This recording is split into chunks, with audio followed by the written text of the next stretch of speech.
What's up, guys? Jimbo here. Just picked up my mail, and I have a really awesome one in this big package down here. I got a second package in the mail, which I actually don't even know what it is. Coming from Clockwork Synergy. You buy so many things, you kind of forget what's on the way sometimes. So we'll start out with this Clockwork Synergy straps. Oh man, I actually didn't expect this to show up so quickly. Cool. These are kind of like NATO style nylon watch straps, except they don't cover the bottom like a traditional NATO, giving you that full, safety and functionality in case your strap breaks. But I'm not too worried about that anyway. So I just wanted to get some cool green lightweight straps, a bit less thick and sweaty than this rubber, and it'll also match my Ray-Bans, and can put a clip-on compass on here a bit easier. And what else? Yeah, I mean, not much to talk about. Oh, a wristwatch band, right? But there's a lot to talk about when it comes to knives. And the one that I have in front of you today is another knife that is just plainly huge and ridiculous. That's almost the appeal of the knife itself. I posted my large 21 Sebenza for trade or sale on basically every forum there is. Knife traders, blade forums, whatever. And some guy got back to me on Knife Traders, the Facebook group. I really like that one. No brand, specifications, no crazy rules or anything. Just simple, easy, let's all buy and sell shit. But anyway, in front of you, I have a Medford Praetorian flipper knife, made in the USA. And this one, it's D2 steel. The finish says PVD. I don't know what that means. It's a Tonto, so replacing my Sebenza with a Tonto here. And spring says TIFLM. Okay. This is like the Sebenza. It's a knife that you see online and you're like, wow, I'd love to just even see one of those in person one day. I never thought I would own one, but that was the same deal with the Sebenza too. Life's funny, man.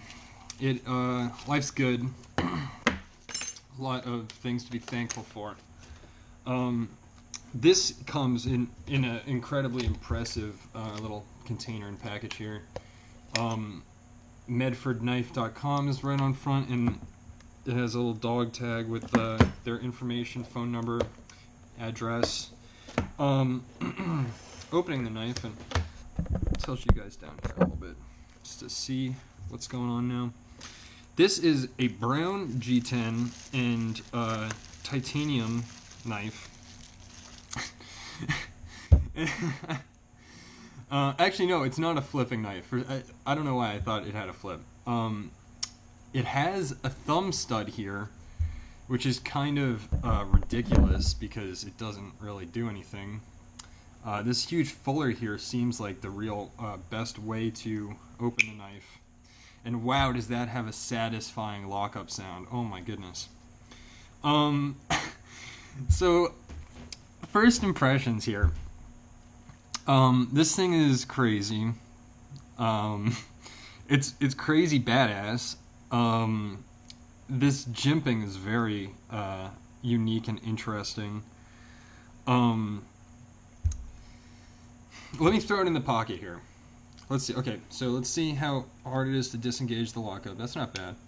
The detent is pretty strong, or maybe it just needs a little oiling or whatever. Or I don't know how much the previous owner used it.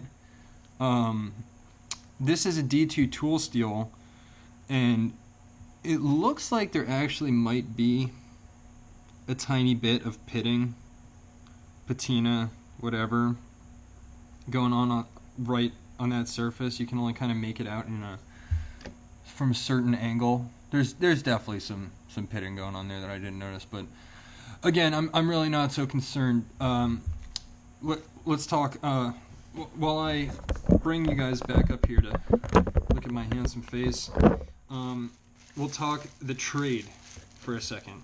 So I got that Sabenza in a very, very lucky raffle that I won, and I entered it for $20. So I basically had a $20 Sabenza, which is not something like it gave me the ability to use and not abuse, but just kind of like throw it in my pocket and say I don't really care that this is a $500 knife in my pocket, and just whip it out to use for whatever EDC test that I had for the day.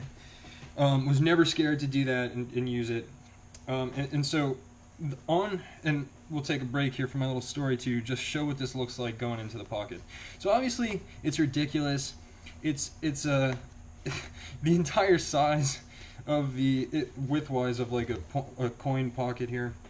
The knife is so wide that the clip comes down in the middle of your pants, and it's pretty strong too. Oh man, did you hear that? Wow, it's got some serious, like, man, the machining and for all the weird things I'm saying about this knife, and actually now that it's in here and pushed over to the side,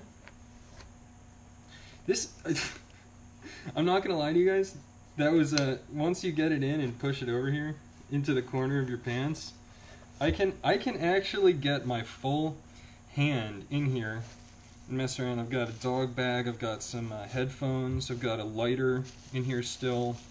I usually keep my car keys in this pocket, and then have my Beer Scout here in the coin pocket. And to be honest, guys, right now, right here, this looks like a normal knife, right?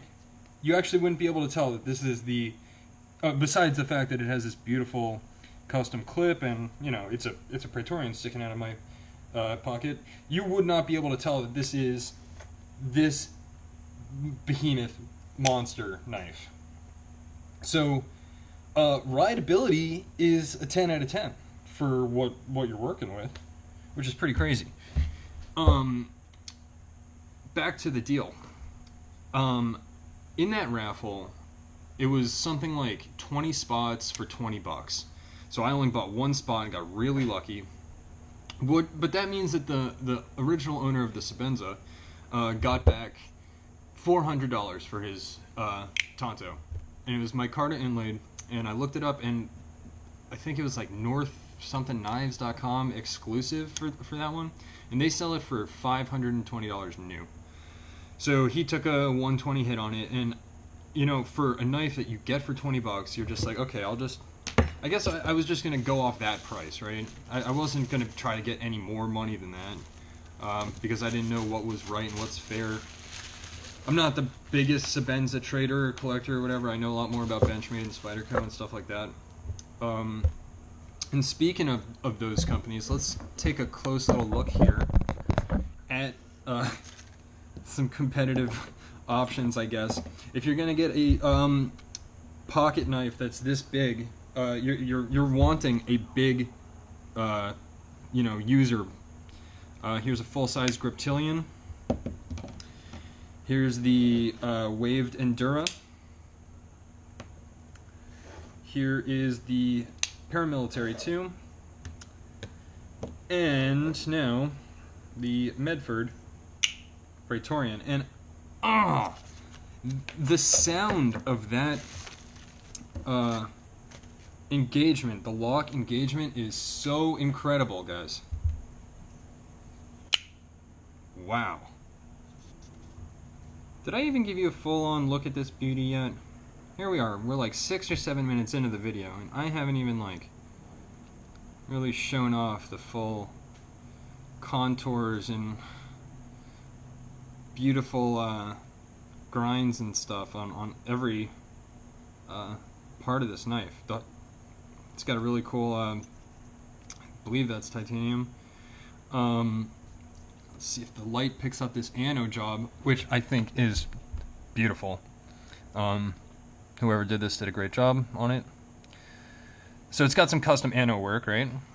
And a tiny bit of pitting in the blade. But other than that, it's in perfect condition, in my opinion. And we'll put it right there next to it. And you know what? I mean, it's...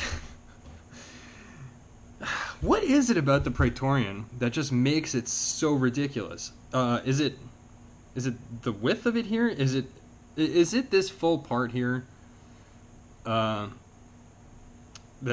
before the saber grind starts. You know, here we have a saber grind enduro, and it's just, yeah. I mean, it kind of borders on unnecessary, right, guys? Like, I don't know. It's obviously big for big's sake. No one needs this. Kind of ridiculous. Anyway, this one's going a little far. I don't know how. I'm probably gonna end up selling this because, like I said, I got the Sebenza for cheap, and then this goes for like 600 new, and he was trying to get 550 for it. So I'll probably list it for 525, and maybe go down to 500 the lowest. But I was trying to get 400 for the Sebenza. So just by doing this trade, I not only put a Praetorian in my hands for the first and maybe last time ever. I mean, most people can't say they've had or held one of these, let alone own one, but I also increased the value of my knife by $100. So I hope that guy enjoys his new Sebenza, because I'm certainly enjoying getting my hands on this Praetorian, and I hope you guys enjoyed the video. So if you did, please go ahead and like it and subscribe for more. Leave a comment, and I'll see you soon. It's been Jimbo with another new Knife Day. Peace.